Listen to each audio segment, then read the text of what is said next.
ila hadinia solihi wa ila hadrati Syekh Abdul Qadir Jalani bi syafaat Nabi Muhammad biidznillah wa dirullahi ya Allah ya Allah ya Allah innaka kulli syai'in qadir takdi hajatina pasang niat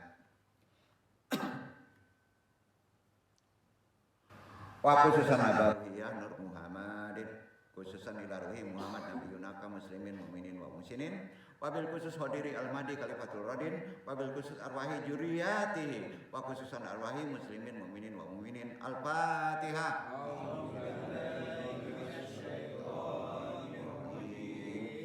Bismillahirrahmanirrahim.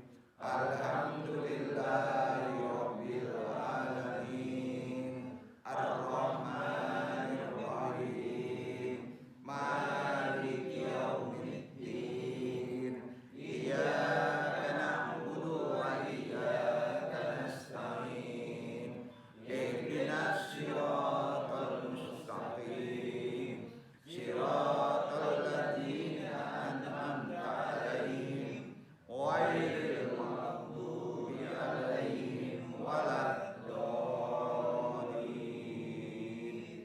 Subhanaka ilmalana ilama alam tanah innaka antal alimul hakim. Ya Allah, ya Rob, lapangkanlah untukku dadaku, mudahkanlah untukku urusanku, uraikanlah simpul pengikat lisan ini, baik pentaklim maupun yang ditaklimi, agar mereka bisa memahami thalibul ilmi hari ini. Alhamdulillahirrahmanirrahim.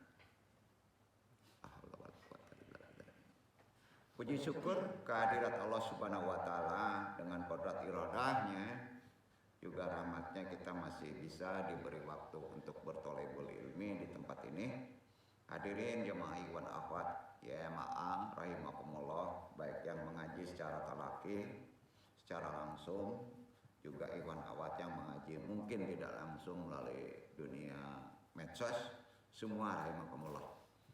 Di pertemuan hari ini Andung coba sebagai pentaklim kita kaji di bab kedua Mizanu Dzikri wa Sholati, artinya keseimbangan zikir, pikir dan doa. Semoga Allah meridhoinya. Amma ba'du. Berdoa harus dengan lisan dan batin, lengkapnya gitu. Tidak mulut aja. Ini mesti dipahami dalam konteks yang lebih dalam lagi berdoa kita. Supaya doa kita bahasa kerennya mujarab lah. Ya. Artinya sejalan antara lisan dan batin kalau kita memohon. Zikir, tafakur, doa itu harus sejalan. Ya. Kalau zikir itu tenaganya, energinya dalam permohonan tadi. Ya. Di sini yang perlu kita tekankan pengertian-pengertian daripada zikir itu sendiri. Jadi sejalan disinilah sulitnya kita berdoa. Kadang-kala kita berdoa hati kemana-mana. Atau kita berdoa karena keinginan kita saja. Ya, disinilah kesulitan kita, sering tidak sejalan dengan batin ruhani kita sendiri dalam kita berdoa. Zikir ialah salah satu jalan sebagai pengingat untuk mendekatkan diri kepada Allah dan mendapatkan keriduannya. Jadi zikir itu nawaitunya ridho. Tidak pengen ini, tidak pengen itu. Ya. Itu bedanya. Zikir itu cuma satu, ridho Allah saja. Ya. Begitu juga masalah berdoa, bukanlah sesuatu hal yang baru bagi manusia ya. Khususnya muslim. Doa adalah suatu permohonan seorang hamba kepada Allah untuk meminta sesuatu sesuai dengan keinginannya atau meminta pertolongan kepada Allah. Hakikatnya sebenarnya doa itu hakikatnya setiap doa yang dipanjatkan kalau benar, kalau khusyuk, tanpa rasa putus asa, kemudian yakin, seyakin-yakinnya Allah tahu, mendengar, Allah ada, pasti doa itu tidak ditolak, dikabul. Kalau benar, maka dapat dipastikan apa yang diharapkan, dikehendaki, terkabul. Pasti, nggak ada orang berdoa itu tidak terkabul sebenarnya. Jadi hubungannya dengan zikir jelasnya harus ada yang seimbang dalam berdoa tadi. Dikuatkan dulu dengan zikir.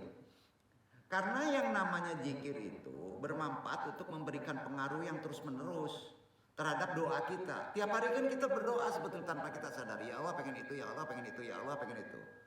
Dan juga mengendalikan perilaku zikir itu, mengendalikan perilaku seseorang dalam kehidupan sehari-hari menjadi baik. Contohnya, mengendalikan emosi. Itu tugas zikir. Ya Allah, tundukkan emosi saya. Dengan doa nggak bisa. Mengendalikan emosi itu sering zikir. Karenanya berzikir dan berdoa dapat menumbuhkan keimanan. Itu larinya. Ada energi akhlaknya yang bagi manusia itu bertambah. Karena itu kalau ada yang bertanya, interaksi, zikir dulu atau doa dulu? Zikir dulu atau doa dulu? Zikir dulu baru doa. Ya. Doa dulu atau ikhtiar dulu? Apa yang terjadi? Doa dulu, orang udah mau kegiling mobil, ya nggak bisa. Tolong dulu orang, baru doa, iya kan? Tapi bisa juga berdoa dulu baru tolong orang. Beda-beda. Jadi di situ letak ilmunya. Jadi kalau ada yang bertanya zikir dulu atau doa dulu, kita sudah tahu jawabannya. Karena zikir energi, ya jangan memohon dulu. Jadi apapun juga ada puja-puji dengan zikir. Subhanallah, alhamdulillah, Allahu Akbar, la ilaha illallah. Baru kita berdoa. Doa, semua sepakat itu. Disinilah adab kita memohon kepada Allah sering salah. Tanpa itu, gimana mau dikabul, Pak?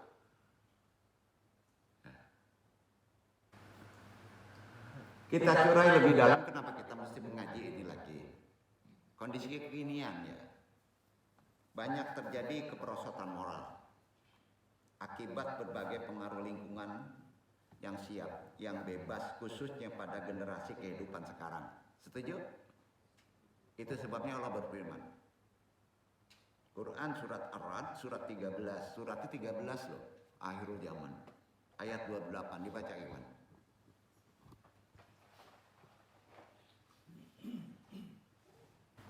أعوذ بالله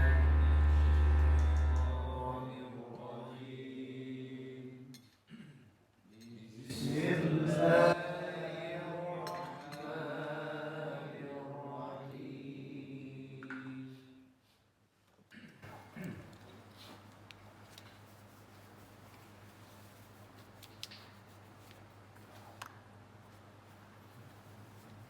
Alladzina amanu.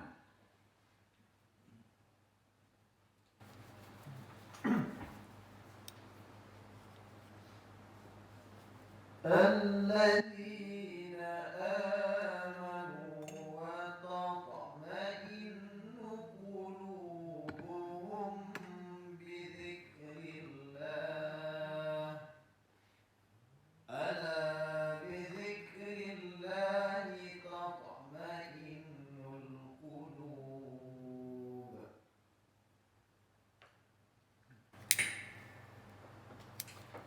yaitu orang-orang yang beriman dan hati mereka menjadi tentram dengan mengingat Allah. Ingatlah, hanya dengan mengingati Allah lah hati menjadi tentram. Gini, pemahamannya yang lebih dalam gini ya ayat itu. Zikir dulu, doa dulu. Berarti zikir dulu. Perusak hidup itu adalah kehendak. Gelisah. Kita pengen itu gelisah kan? Antara terkabul tidak. Jadi perintahnya apa? Tenangkan itu. Dengan apa? Zikir. Maka kamu akan tenang. Jadi syarat berdoa, tenangkan hati dulu.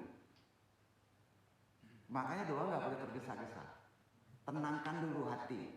Bila perlu ribuan aja zikir dulu sampai tenang betul-betul, tidak gelisah lagi, tidak dikejar-kejar hutang, tidak takut dibesar sama BCA. Kok kesana ya? Apa aja? Kan gelisah itu sulit tuh. Itu gempurannya dengan energi zikir. Itu makanya dibahas. Zikir dulu, jadi zikirnya itu ridha Allah untuk menenangkan hati. Baru kita bermohon naik ke kepalaku. Pokoknya ada nafsu. pengen anu. Jadi rumus kita berdoa udah paham di sini. Perintahnya di Al-Quran Araf 13 ayat 28, zikir dulu. Sepakat ya? Nah, jadi ketika zikir diamalkan secara teratur istiqomah, antum tidak berdoa, tidak bermohon, udah dikabul. Nah, jadi prioritasnya zikir dulu. Efek lain dari sering zikir, mengulangi stres, kecemasan, menenangkan hati, ada di Quran itu. Karenanya doa juga memiliki peran penting, dikuatkan lagi setelah tenang hati dalam menghadapi tantangan kehidupan kodrat zaman sekarang. Karena berdoa dapat memberikan rasa tenang dan juga sebagai penguat kesehatan mental. Jadi urusan mental itu di doa, ketenangan hati itu di zikir. Sebenarnya kalau udah tenang hati, mental kita otomatis kuat. Jadi dengan begitu ada saut pautnya dengan terapis. Zikir dan doa ada kaitannya dengan terapi kesehatan mental. Ada yang disebut orang sekarang healing. Ya, betul healing kalau nggak salah. Gitu. Jadi dengan berzikir dan berdoa itu harus sejalan. Mereka terus mengingat Allah dalam kondisi apapun, ya, maka doa kita mudah dikabulkan. Intinya di sana ada kesabaran. Kalau kita zikir ada kesabaran, letak di sana. Ujungnya kalau itu udah mentok kesabaran itu dengan ratusan kita berzikir, menghadapi ujian apa aja, berat, susah, kecil, gede, kita selalu bersyukur. Betul kan? Diputus sama si Halimatus, alhamdulillah. Ya, nggak ada duit, alhamdulillah. Orang nggak bayar utang, alhamdulillah. Jujur bisa nggak? Enggak. Kalau belum istiqomah berzikir.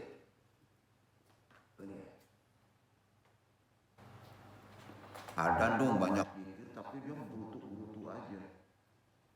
Koreksi zikirnya. Jangan-jangan zikirnya jadi doa. Zikir itu isinya ridho Allah, bukan permohonan. Ya, zikir itu isinya apa? Ridho Allah. Semua sepakat rekod. Niatnya cuma satu, ridho Allah. Maka akan tenang batin, baru boleh bermohon. Insya Allah banyak zikir. Tekanan kehidupan di zaman sekarang santai aja, tenang.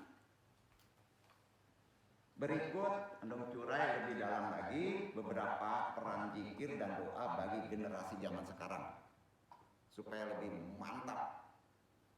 Ya. Pertama, meningkatkan kebahagiaan. Bahagia itu bukan dengan banyak uang aja kok. Dengan memperbanyak zikir ditambah dengan doa akan merasa lebih dekat dengan Allah dan merasakan ketenangan, kedamaian. Maka dari itu zikir dapat membantu seorang menggapai kebahagiaan hidup. Kedua, penguat mental. Zikir seperti tadi itu tuh penguat mental, meningkatkan kebahagiaan. Kuat deh mental kita menghadapi apapun juga. Ketiga, memperkuat hubungan spiritual. Zikir ditambah dengan doa dapat membantu mempererat hubungan spiritual. Artinya makin erat kita hubungan dengan Allah. Kemana aja merasa dikontrol Allah. Apalagi kondisi di zaman sekarang yang kayak begini Pak. Menolong ke orang ribut. Keikhlasan dituntut. Ya, Masya Allah. Keempat, penenang jiwa. Apa perbedaan dengan mental? Jauh, jiwa itu inti, jati diri. Lebih dalam lagi, jiwa kita tenang. Di tengah kecemasan, ketidakpastian, maka zikir dan doa bisa menjadi sumber ketenangan jiwa, mensucikan hati, pikiran, banyak lagi. Jadi secara keseluruhan, dapat ditarik sebuah kesimpulan bahwa zikir dan doa memiliki peran yang signifikan sebagai penguat mental, penenang jiwa bagi generasi sekarang. Kodrat zamannya.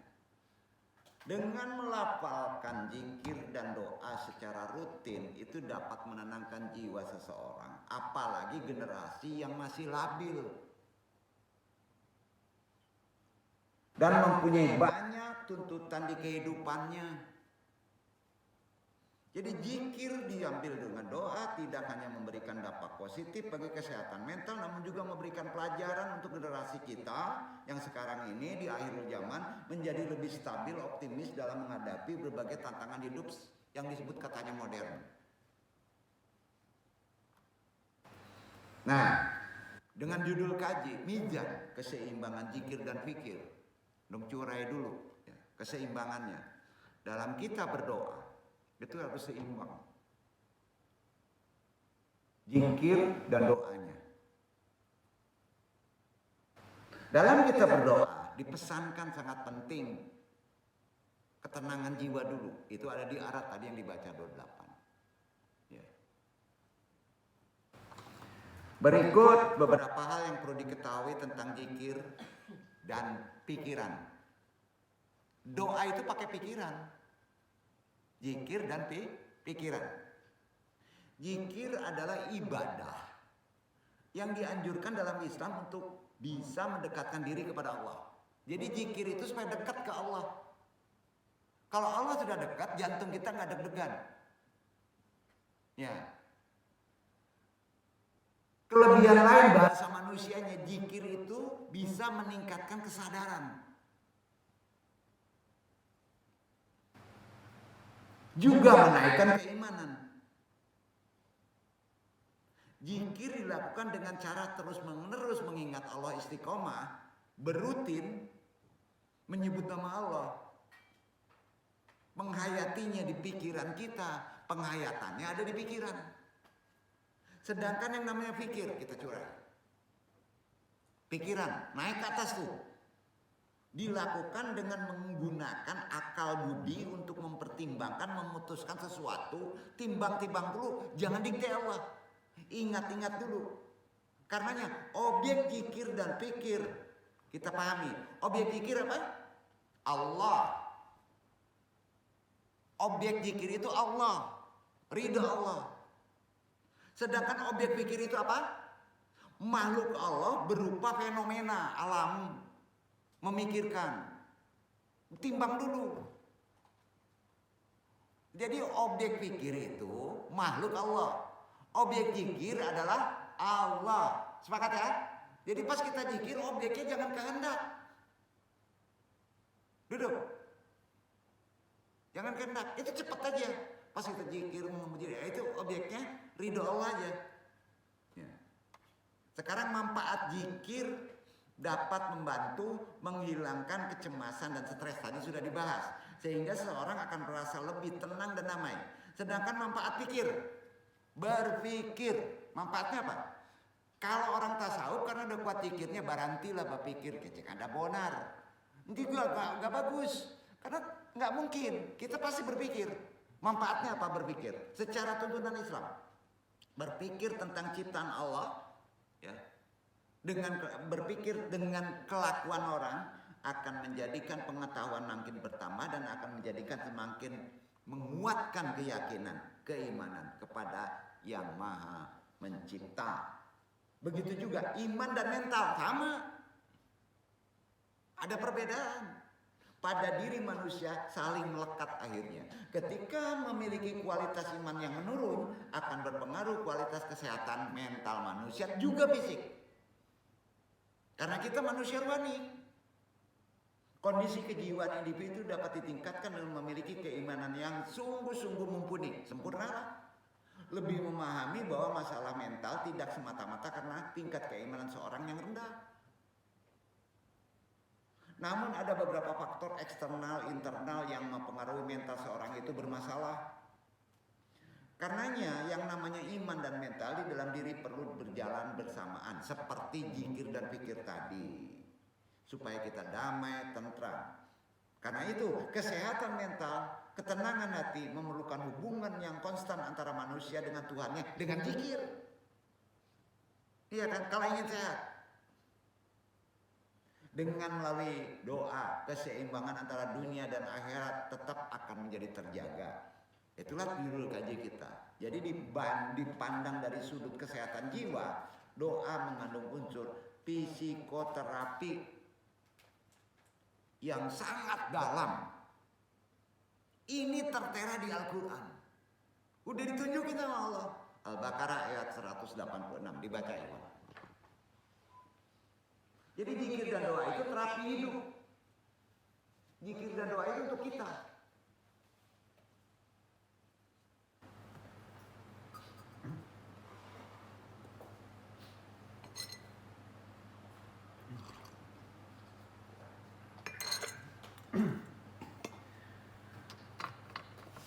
وإذا سألك عبادي عني فإني قريب أجيب دعوة الداع إذا دعان فليستجيبوا لي وليؤمنوا بي لعلهم يرشدون.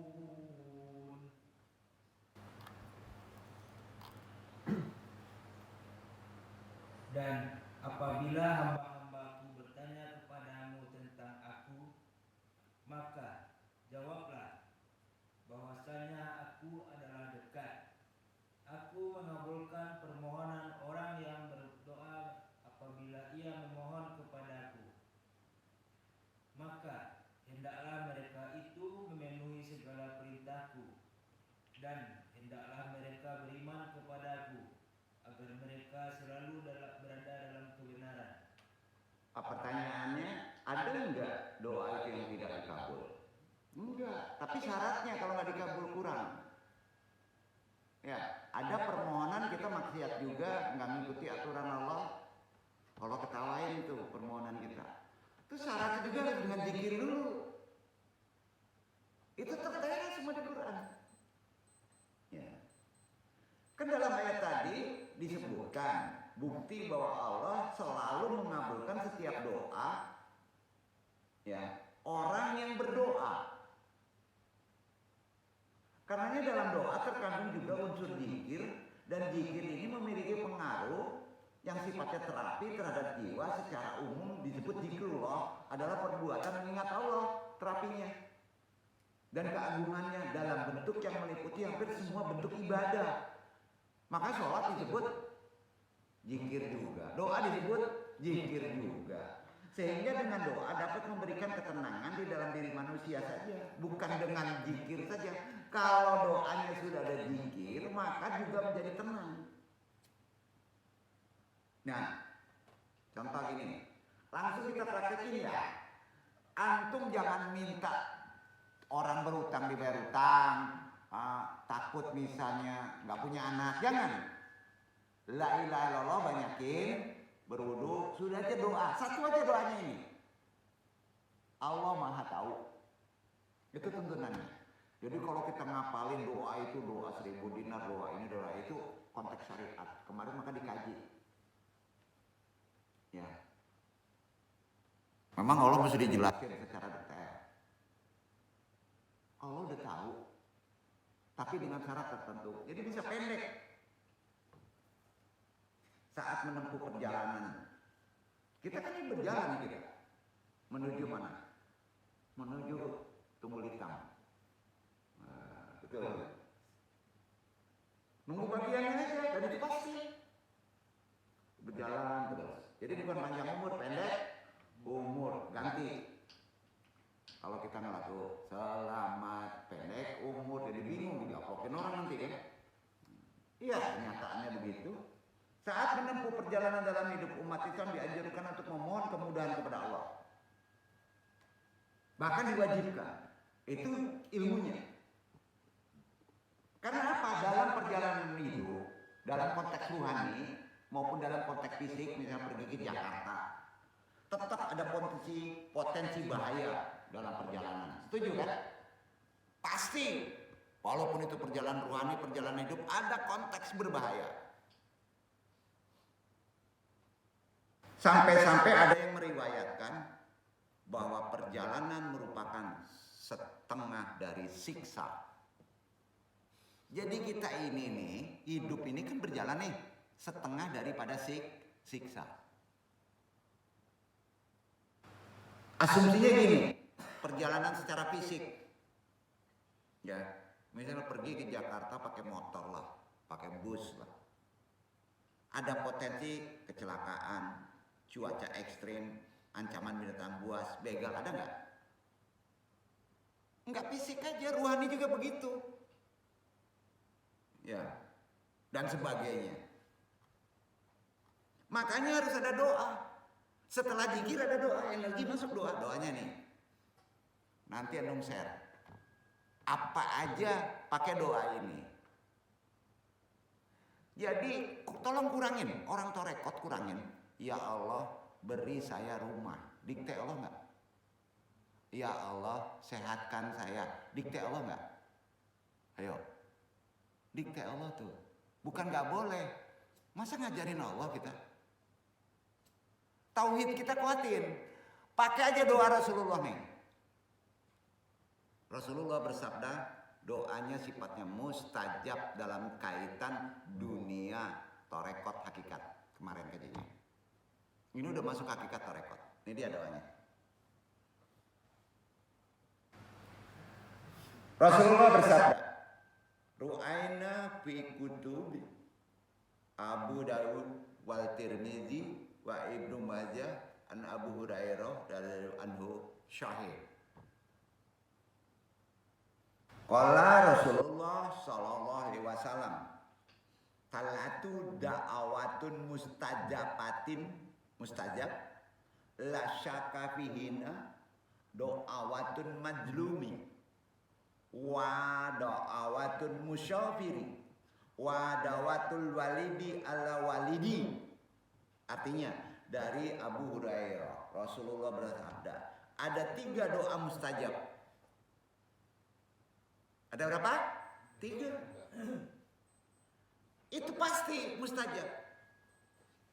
Tidak disangsikan lagi, yaitu doa orang yang teraniaya. Hati-hati kalau antum menganiaya orang diem aja, hati-hati. Itu mustajab tuh. Ya. Sudah itu doa orang yang dalam perjalanan. Masuknya tadi. Kemana larinya ini? Orang dalam perjalanan. Jadi antum kalau pakai doa ini pergi ke Jakarta ke apa? Mungkin nggak terhalang sama Galodo. Bener. Bisa tergeser tuh. Naik pesawat, bisa aja secara fisik. Dalam ikhtiar ada jalan nggak? Nagih ada jalan nggak? Oh, doa orang dalam perjalanan. Yang pertama orang teraniaya dan doa orang yang tua untuk anaknya, khususnya ibu. 3 tuh. Ibu nggak ada, berarti kita masih ada. Doa dalam perjalanan. Ya. Terus apa lagi satu lagi? Minta ditabokin orang supaya kita teraniaya, doa kita. Jadi ini doa makbul, dan itu hadis riwayat Abu Dawud, Tirmizi dan Ibnu Majah. Doanya mana dong? Tunggu dulu. Ini jarang dibahas. Ini ada doanya nanti. Ini bukan oleh-oleh. Tadi kayaknya udah dibedah semuanya kok. Doa juga kan. Masya Allah. Kalau ke dokter antum kupak begitu. Negara kupak tuh. Ya terserah kalau nggak yakin. Untuk itu Islam mengajarkan kita untuk berdoa kepada Allah agar tidak menemukan kesulitan dalam perjalanan kehidupannya yang akan kita tempuh. Adapun doa kemudahan perjalanan yang nomor 2 itu kalau ibu nggak ada, kalau kita nggak mau teraniaya, berasal dari Nabi. yang dapat dibaca ketika kita melakukan permohonan dalam keadaan perjalanan atau secara fisik. Dalam keadaan perang juga. Makanya ada orang selamat-selamat aja ya. Nah, mau dicatat mau enggak terserah. Nom sebut ya. Allahumma bika asta'inu, catat tuh. Itu aja, nagih utang itu, pengen jodoh itu. Tapi syaratnya dengan zikir, istiqomah. Ulang, Allahumma bika asta'inu wa alaika atawakalu. Tawakal. Allahumma jalilli syaubata amri wa syahil alayya masyaqqata syafari warjukni minal khairi aktaran min ma'atlubu wasrif anni kula syarin rabbi syari sadri wa yasiri amri. Itu doanya. 4 sahabat pakai ini doanya kalau perang cari rezeki. Itu wilayahnya tarekat pada doa pada hakikat. Kemarin udah dibahas. Ulang, Allahumma bika asta'inu wa alaika atawakalu. Allahumma jalilli saubata amri wa sahil alayya masyaqata syafari warjukni minal khairi aktora min ma'adlubu wasrif anni kula syarin rabbi syari sadri wa yasirli amri. Artinya, ya Allah, kepadamu aku memohon pertolongan dan kepadamu aku berpasrah tawakal. Ya Allah, ringankanlah kesulitan pada urusanku, mudahkanlah kendala perjalananku. Kita kan berjalan semuanya nih ya. Karuniakan kebaikan bagiku melebihi apa yang ku minta, palingkanlah segala keburukan dariku. Rabbku, lapangkanlah hatiku dan mudahkanlah urusanku. Keren gak doanya? Udah semua itu aja doanya. Seluruh tarekat doanya cuma satu itu. Ya Allah beri saya inova blak katanya. Ya Allah kasih 1 miliar untuk bayar utang blak. Kok didikte? Ya, lu ulang. Siapa yang gak punya jodoh? Zikir dulu istiqomah. Ya, nagih utang juga kecil kan kalau nagih utang nih. Ya. Allahumma bika asta'inu wa alaika atawakalu. Allahumma jalilli saubata amri wa sahlil alayya maskota syafari warjukni minal khairi aktara min ma'atlubu wasrif anni kula syarin rabbi syari sadri wa yasiri amri. Dong pakai selawat nggak? Boleh. Tapi nggak perlu pakai selawat. Zikir ya langsung ini. Ya. Zikir langsung tadi. Ada pertanyaan seperti ini? Cara pengamalannya?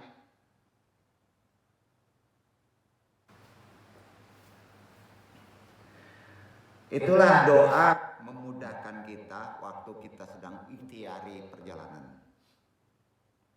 Mudah-mudahan dengan mengamalkan doa ini, Anung baru sampaikan sekarang. Kenapa? Karena sandarannya terletak pada doa yang udah sampai titik hakikat pada torekot, bukan dalam konteks wilayah syariat lagi. Kemarin udah dikaji.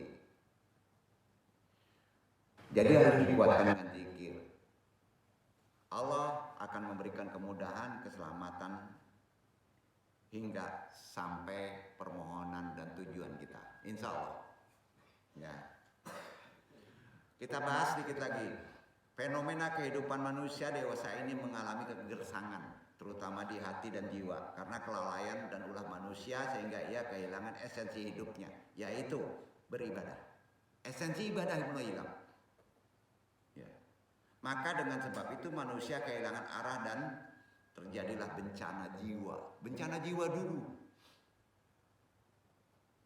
Ujungnya, kalau sudah ada bencana di jiwa kita, maka terjadi kehilangan akal sehat. Ya kan? Buntu, udahlah pakai pinjol, walaupun riba. akal sehatnya hilang. Banyak terjadi sekarang, jangan bohong. Sebenarnya kita mesti gimana bersikap semestinya dengan kondisi sekarang. Tenangkan dulu hati dengan banyak zikir. Tidak ada jalan lain, solusinya melalui zikir. Baik zikir hati, zikir amal, zikir akal, juga zikir lisan. Jadi zikir gak satu, ada zikir amal. Bukan la ilaha illallah sambil jalan, zikir amal tuh kerja. Itu zikir amal. Jadi terkait dengan mental health, kesehatan mental ya. Ya. Zikir juga dapat menjadi terapi bagi jiwa agar terhindar dari neurosis, gangguan mental, psikosis, penyakit mental. Benar kan? Jadi kadang-kadang bilang kalau ada orang kena ayan, ditakir, zikir di sini 40 hari hilang. Bawa ke dokter minum obat. Seumur hidup lagi. Gila itu. Cek pertanyaan, obat mabok, obat kena narkoba, ekstasi dengan apa? Zikir. Obat lain nggak ada. Ada innalillahi. Kan gitu. Gimana nih? Zikir nggak serius, istiqomah lah. Zikir diisi dengan doa kan kacau. Zikir itu tenaganya untuk permohonan. Permohonan itu doanya tadi. Kan simpel tuh. Ya. Jangan sampai kena deh penyakit mental, psikosis, neurosis, karena kita nggak ngerti ilmunya. Ya, jadi di sini udah jelas ya. Sikap dan penerimaan yang humanistik terhadap setiap sebagai penterapi itu perlu untuk menjelaskan secara individu, khususnya orang yang bermasalah. Kalau antum ingin jadi penterapis, hasilnya melalui observasi. Kesimpulannya, setiap manusia memiliki karakter dasar penghambaan, walaupun sedegil-degilnya orang. Karakter dasar manusia adalah penghambaan. Makanya berprasangka baik. Yang namanya manusia. Beda dengan harimau. Ngelihat orang itu kan makanan lezat. Kan kacau tuh. Manusia gak begitu. Punya karakter penghambaan. Sangat kuat lagi. Walaupun dia pernah maling. Terhadap Tuhannya. Itu fitrah. Jadi datang ke sini mau belepotan kayak mentalnya nggak dilihat belakangnya, karena tetap pada dirinya ada fitrah kehambaan terhadap Tuhannya, betul kan? Sehingga proses pemberian bantuan terhadap individu pada umumnya melalui media zikir, dakwah ilallah serta bimbingan rohani dapat menjadi solusi guna melembutkan yang keras, mencerahkan hati yang menghitam akibat dosa, kilap, kesalahan. Karena kita kilap. Terima. Kalau si penterapis gak ada keikhlasan melihat dari efek dari perbuatannya, gak akan sembuh. Gak akan sembuh. Tugas kita itu memperbaiki itu. Paham ya? Insya Allah antum berzikir. Jadi cobalah jadi penterapis lah. Karena tugas imam itu, ini penterapis suruh ilmu tinggi, enggak. Dakwah melalui pelayanan zikir pada dasarnya merupakan dakwah dalam bentuk lisan yang disebut apa? Mau'izah hasanah. Antum tuh harus jadi mau'izah hasanah. Nasihat yang baik diungkapkan. Bimbingan itu, terapis itu. Ini kan berkesesuaian dengan ajaran Al-Quran yang memandang bahwa manusia diciptakan dengan dibekali, kita lahir nih dibekalinya apa? Fitrah, potensi kesucian. Jadi jangan lihat orangnya. Maka sering andu ngajarin yang duduk ini, jangan lihat orangnya kadegil kadikicu aku tolong saya. Ay, kamu menggarutu juga menolong orang. Nggak kacegak kok. Betul. Karena di sejelek-jelek orang ada fitrah. Fitrah itu potensi kesucian, yaitu selalu ingin berperilaku baik. mah andung yang masuk kandang si Tubin, di dalam itu ingin berkelakuan baik, penyesalan, betul kan? Maka tolong, ada dasar kebenaran, ada kepositifan hidup, fitrahnya begitu. Karena melalui tahapan nasihat, ucapan lembut hingga dapat mengetuk hati dan mengajak hamba-hamba Allah untuk mau berhijrah, menata hidup yang diridhai Allah. Sesungguhnya kenikmatan zikir, terapisnya ke sana mengundang apa? Mengundang surga. Nikmat nggak zikir kita? Bisa mengundang penyelesaian masalah. Itu surga dunia. Bisa menimbulkan kesenangan beribadah. Itu zikir. Semangat beramal soleh, berakhlak mulia. Karenanya zikir dapat mewujudkan kebahagiaan, kesejahteraan dunia wal akhirah dalam ridha Allah. Jadi dengan bimbingan melalui media zikir ini, cara yang dianggap paling mudah dilakukan karena kita hanya berbekal kemauan dan tekad. Mau datang aja. Terlebih hanya melalui bibir dan hati yang menyatu dengan ucapan seimbang sehingga menciptakan suasana amalan yang khusyuk. Karena itu kita curai pengertian zikirnya. Dikit lagi nih. Zikir menurut etimologi. Wah, ini mainan dunia win. Tapi perlu. Ya. Zikir artinya menjaga sesuatu. Apa? Zikir artinya menjaga sesuatu supaya doa kita tidak dite Allah, supaya doa kita bisa makbul. Itu zikir. Makanya zikir dulu baru doa. Karena zikir sifatnya menjaga sesuatu. Seperti kata tezkar. Tezkar itu juga berarti sesuatu yang biasa diucapkan oleh lisan atau repetisi. Ya. Zikir seperti jukro, yaitu lawan dari zikir tadi, lawan dari lupa. Maka orang yang zikir mudah ingat, karena lawannya jukro.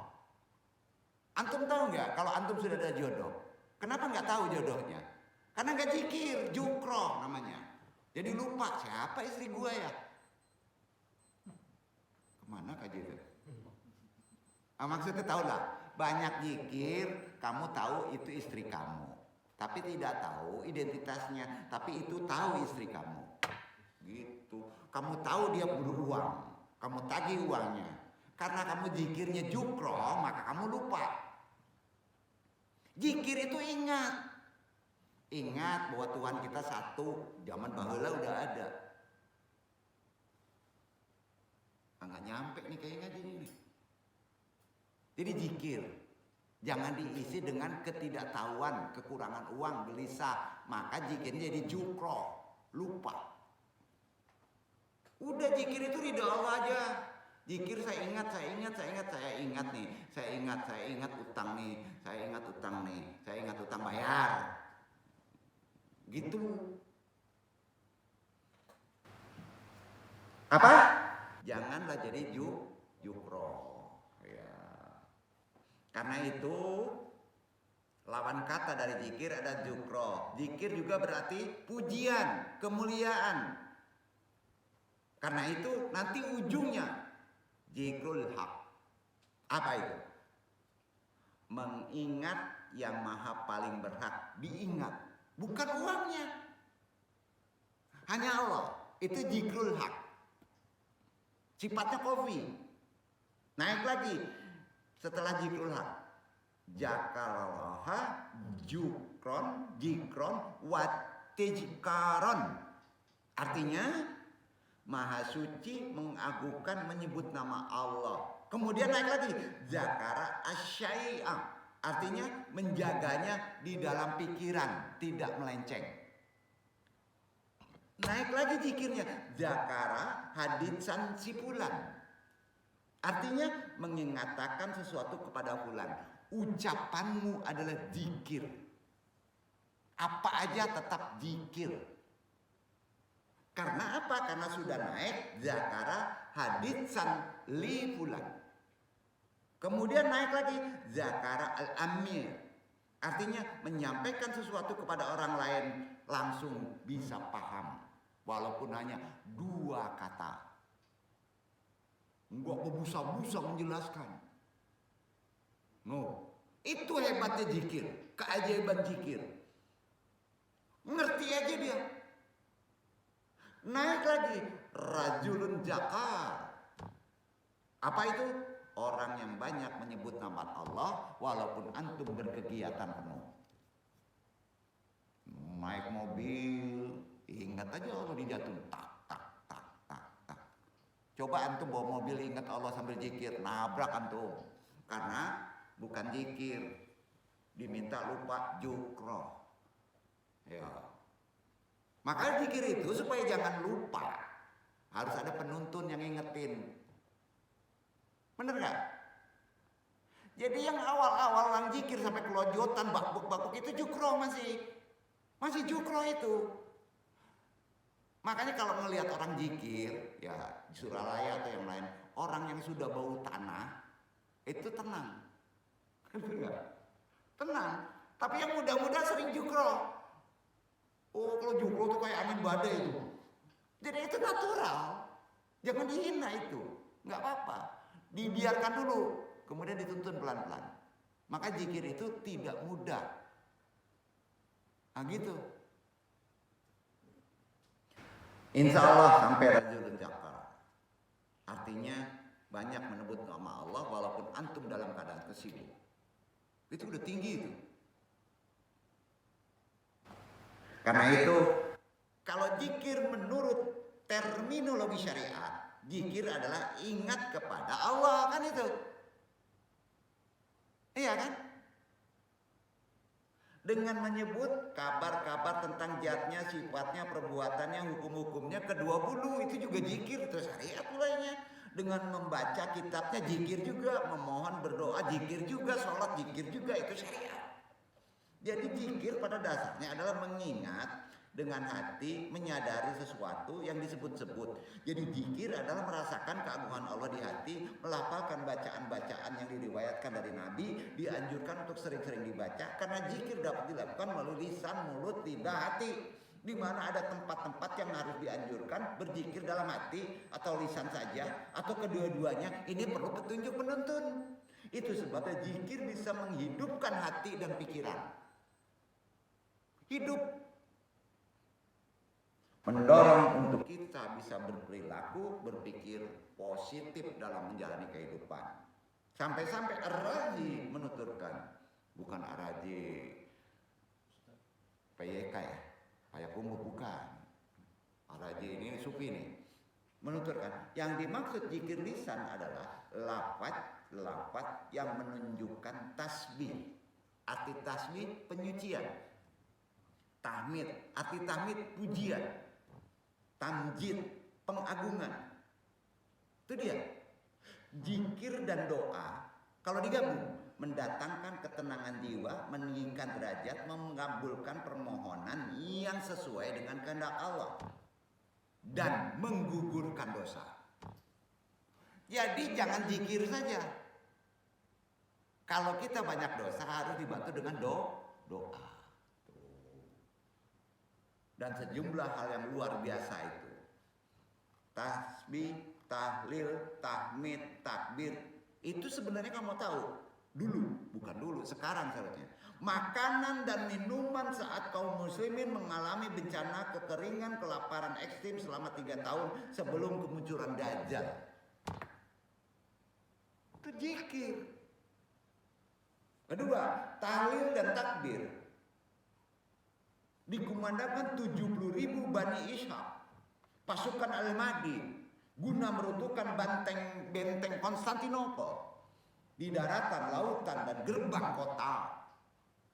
Apakah sudah terjadi? Sudah, dan akan terjadi. Bingung karena timeline-nya beda. Ketiga, zikir dan doa sebagai modal kekuatan Dzulkarnaini saat membangun benteng pembatas, juga sebagai modal kekuatan Yajuj dan Majuj untuk melubangi dan membutuhkan benteng pembatas tersebut. dan 18 keajaiban dari zikir. Dan ini coba kita amalkan. Ada di zikir 18 keajaiban sebagai senjata Nabi Isa kaum muslimin untuk menewaskan dan sekaligus menguburkan bangsa Yajud dan Majud dengan zikir. Padahal semua penduduk bumi dan langit tidak mampu membendung kebrutalan dua bangsa perusak besar yang kejam ini. Keempat, zikir dan doa. Ini dengan doa ya zikirnya. Menyelamatkan pribadi dari pembantaian, pengokohan pasukan Islam, memporak-porandakan pasukan musuh, mengantarkan prajurit muslim kepada mati syahid. Terutama di masa kekacauan akhir zaman dan perjuangan Al-Mahdi, Nabi Isa untuk memakmurkan dunia dengan syariat Allah. Zikir dan doa. 5. Zikir dan doa juga menghindarkan harta dan nyawa kaum muslimin dari bencana alam. Di saat akhir zaman sering terjadi gempa bumi, galodo, hujan meteor, kegelapan pekat, pengubahan bentuk manusia menjadi bingung. Zikir dan doa. Bahkan doa dan zikir bisa mengubah bencana menjadi sebuah berkah. Nah, keenam, zikir dan doa mengandung kekuatan dahsyat menyelamatkan kaum muslimin dari segala penyakit fisik baik preventif maupun kuratif. 7. Zikir dan doa mengajarkan visi, misi, langkah-langkah operasional yang harus ditempuh oleh kaum muslimin untuk bisa mempertahankan iman, meningkatkan amal, menyusun ustoh iman, kelompok iman, dan membentengi dari penghiyatan dari dalam manakala fitnah Duhaimah yang mengawali keluarnya Dajjal telah datang menampar umat Islam sebentar lagi. Zikir dan doa. Zikir dan doa mematahkan semua tipu daya kepalsuan, kekuatan Dajjal. Padahal Dajjal membawa sungai air dari api. Juga gunung roti mampu memerintahkan langit untuk menurunkan hujan dan bumi untuk membunuh tanaman. Bahkan menghidupkan kembali beberapa orang yang sudah mati. Dajjal menjadi zombie. Hanya zikir dengan doa. Zikir dan doa ke-9 mendatangkan kemuliaan bagi seorang muslim untuk ikut menyambut turunnya Nabi Isa dari langit. Mendapat stempel keimanan dari binatang yang bisa berbicara. Belum terjadi. Dan menggapai tobat sebelum matahari terbit dari arah barat. Itulah zikir dan doa kita perdalam. Keajaibannya itu. Demi Allah, ini kata Nabi. Merugilah orang-orang yang tidak mau mendalami zikir dalam kondisi kehidupan sekarang. Sedangkan zikir hati akan mendorong muhasabah akal. Ini ke kopi. Lalu mendorong zikir lisan. Kemudian akhirnya menjadi zikir keperbuatan amal. Itulah yang disebut kalau secara syariat akhlakul karimah. Hati yang diberi oleh Allah iman. Itu senangnya berzikir kalau sudah kuat. Kalau diberi iman, senangnya berzikir. Karena jika kita perhatikan dalam Quran, hamba yang berzikir adalah hamba yang beriman. Ya, kalau antum merasakan diri antum nggak bisa berzikir istiqomah, koreksi iman antum. Karena Allah berfirman di Al-Ahzab 4142, tutup kaji. Baca.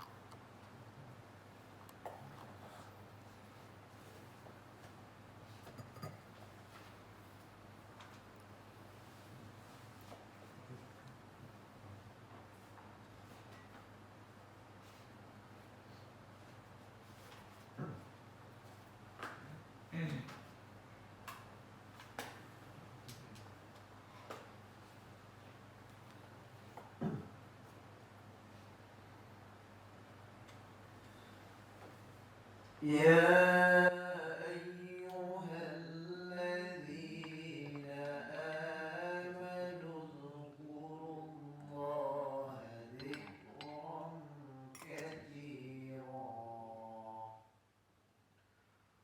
وسبحوه بكرة وأصيلا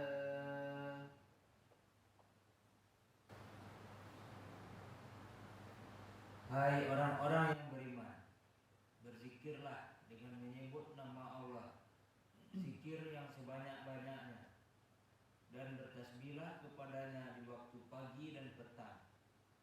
Menguatkan doa tadi dari hadis dalam perjalanan kita, itu yang bisa pegang. Banyaklah berzikir. Banyaklah berzikir dengan kodrat zamannya sekarang. Wabillahi taufiq hidayah, mudah-mudahan bermanfaat. Insya Allah kita bahas lebih dalam lagi perkara zikir memasuki wilayah makrifat di bab ketiga. Baik, wassalamualaikum warahmatullahi wabarakatuh.